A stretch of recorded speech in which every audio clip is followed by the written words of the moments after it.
All right, so let's talk a little bit about extension of the back, particularly at that thoracic spine, some sort of middle back area. That's where we want to be working on some mobility. So we're going to work that with the foam roller, and then we're going to go back down the body and stretch the hip flexors. So today is really more about that upper body, but that lower body, so mobility, but also a stretch, but using the foam roller to do both of those things. All right, so for the back extension that we're gonna do on the foam roller, you're gonna sit on the floor, you're gonna lean back on the foam roller, but you want to get that foam roller underneath your shoulder blades, so below where your shoulder blades sit.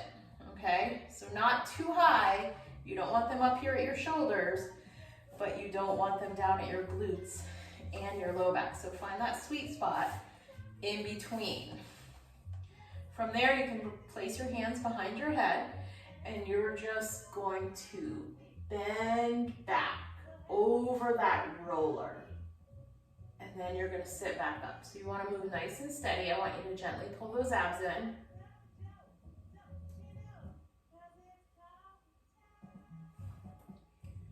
I want you to do just what feels good for you, because if you're tight in this area, it might feel uncomfortable.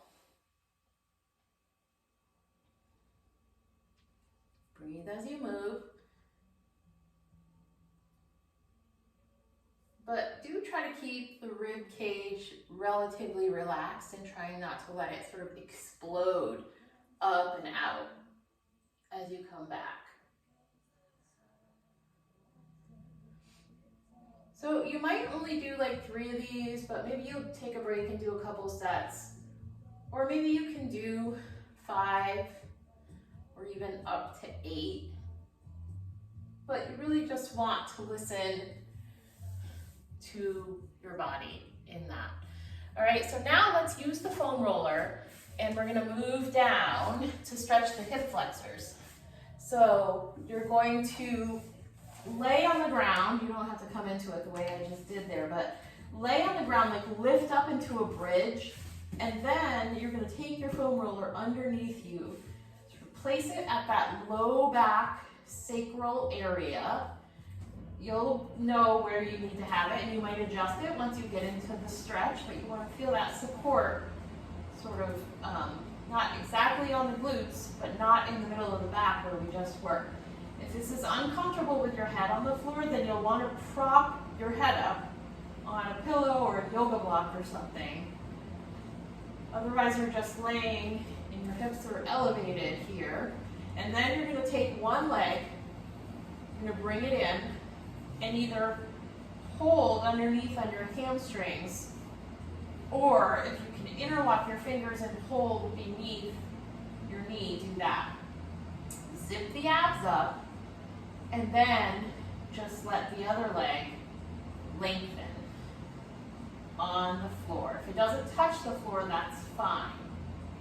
If you had a longer bench or something, or if I recorded this in my bedroom, you could do this stretch laying on your bed or on a long bench. You just, the way that we're going to be able to get some nice stretch in the front of the hip and in the hip flexors is by allowing that leg to lengthen and sort of hang over an edge. So that's why I'm saying a bed or a long bench is good. But this foam roller is a really good substitute when we don't really have those options, particularly in our workout area when we do something as a group. Right? So you can hold here for like a minute, maybe a little longer, up to 2 minutes if that feels good to you. And then you're going to go ahead and switch and do the same thing on the other side for the same amount of time. And then when you're done, you're going to lift yourself up into that bridge again and release that foam roller. You give yourself a hug, and then you will be done with that. I hope it feels great.